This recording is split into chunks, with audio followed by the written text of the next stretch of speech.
Слово предоставляется представителю Генеральной прокуратуры Калыбек Улу Бакыту. Калыгулу. Калыгулу, да. Уважаемый состав суда, уважаемые участники процесса, свою позицию Генеральная прокуратура уже предоставляла в письменном виде. Последнее, то, что предоставлена информация,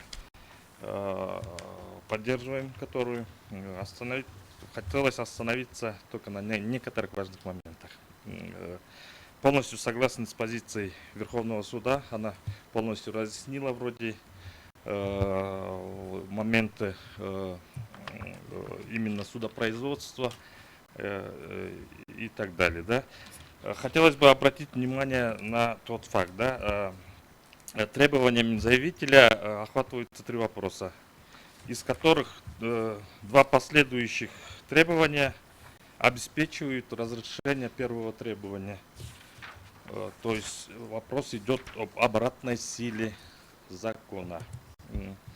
Действительно, имеется момент, без придачи, как говорится, как указано в требованиях заявителя, обратившейся стороны, их требования не имеют смысла реализации. Да? То есть в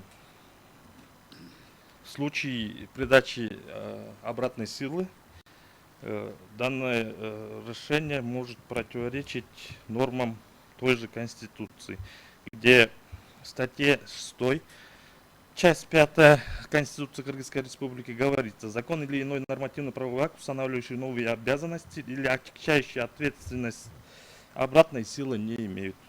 Статья 60 этой же Конституции действующей гласит: закон, устанавливающий или отягчающий ответственность лица, обратной силы не имеет. Никто не может нести ответственность за действия, которые на момент их совершения не признавались правонарушением. Если после совершения правонарушения ответственность за него устранена или смягчена, применяется новый закон. То есть в этой смысле чуть такой тупиковый момент появляется, и хотели бы учесть вот эти моменты. Вторым вопросом является, да, действительно, обоснованы ли требования обратившейся стороны. Да, мы тоже предполагаем, возникли трудности в правоприменительном вопросе. Да? Действительно, имеются такие коллизии в законодательстве, которые затрудняют реализацию права на возмещение ущербов обратившейся стороной. В этой части мы согласны.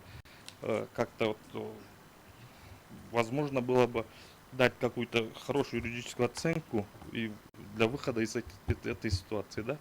То есть, используя полномочия, как его,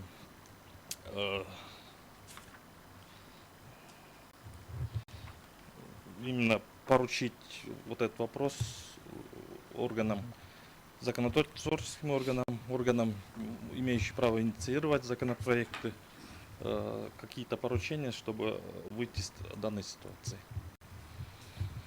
У вас все, да? Да.